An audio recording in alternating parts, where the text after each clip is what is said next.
60 minutes business. Toute l'info éco et business à la mi-journée sur BFM Business.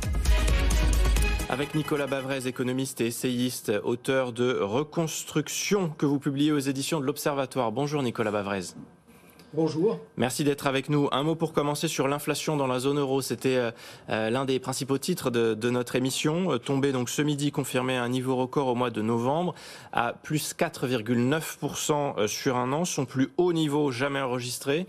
Toujours bien sûr sous l'effet de la hausse des prix de l'énergie. Est-ce qu'on arrive, Nicolas Bavrez, à des niveaux d'inflation inquiétants ? Clairement, oui. Il y a deux choses à dire. La première, c'est que l'inflation est clairement la grande surprise et la mauvaise surprise de l'année 2021. On attendait en fait un problème de chômage à la suite de l'épidémie qui n'a pas eu lieu. En revanche, on a un problème d'inflation. Ce problème, il est important. Pourquoi ? Parce que je crois que les banques centrales l'ont vraiment sous-estimé. Au départ, elles ont toutes affirmé qu'il s'agissait d'un phénomène transitoire. Et je crois que c'est faux.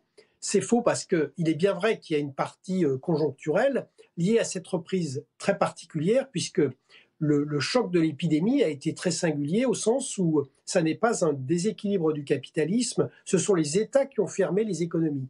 Donc quand on les a rouverts, on a eu à la fois une demande considérable, mais on a eu d'énormes problèmes d'offres à cause de la désorganisation des chaînes d'approvisionnement et à cause également des tensions géopolitiques.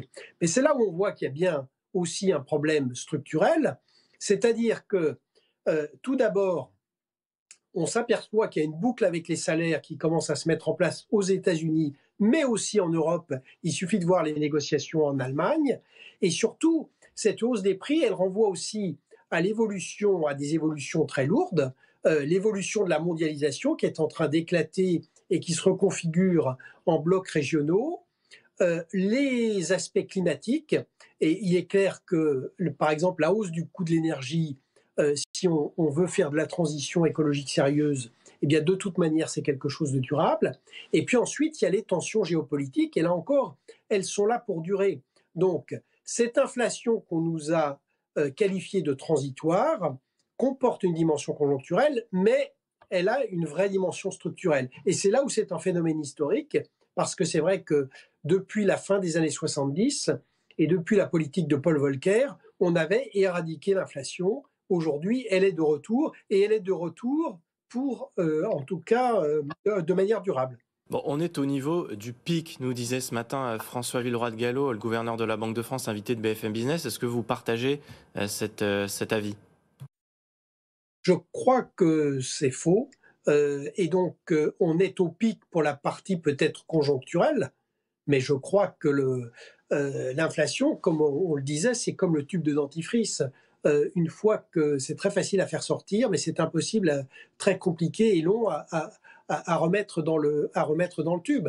Et je crois que ça sous-estime beaucoup la boucle entre la hausse des prix et la hausse des salaires qui est en train de se mettre en place. Bon, la question du pouvoir d'achat et de la hausse des prix sera au cœur des préoccupations de 2022. Hein. C'est sans en douter. On vous entend aussi. Oui, oui, allez-y. Mais ce que j'allais dire, c'est qu'on a quand même aussi des interrogations fondamentales. Parce que, comme je l'indique, cette inflation, c'est quand même le fruit d'une énorme erreur des banques centrales. On peut dire que la BCE, sous la direction de Jean-Claude Trichet, avait continué à lutter contre l'inflation dans les années 2000 alors qu'on était en pleine déflation avec les hausses de taux d'intérêt aberrantes de 2008 et de 2011. Mais là, on a un peu l'erreur inverse, c'est-à-dire qu'on continue à lutter contre la déflation alors qu'on est en plein emploi et avec une reprise très brillante, alors qu'aujourd'hui, on a un vrai problème d'inflation. Et même des keynésiens comme Larry Summers le disent. Et derrière, on a quand même une interrogation sur les banques centrales parce que finalement, elles se sont mises à vouloir faire aussi de la lutte contre les inégalités. Elles ont voulu faire également contribuer à la lutte contre le réchauffement climatique. Et ces objectifs sont par ailleurs louables, mais je ne crois pas que ce soit leur métier. la lutte contre le réchauffement climatique, c'est le métier des États et des marchés, pas des banques centrales. Et elles ont oublié, elles ont perdu de vue leur mission première qui est la stabilité des prix. Merci beaucoup pour votre analyse avec nous sur BFM Business, Nicolas Bavrez, économiste, essayiste, auteur de Reconstruction aux éditions de l'Observatoire. Merci beaucoup d'avoir été avec nous.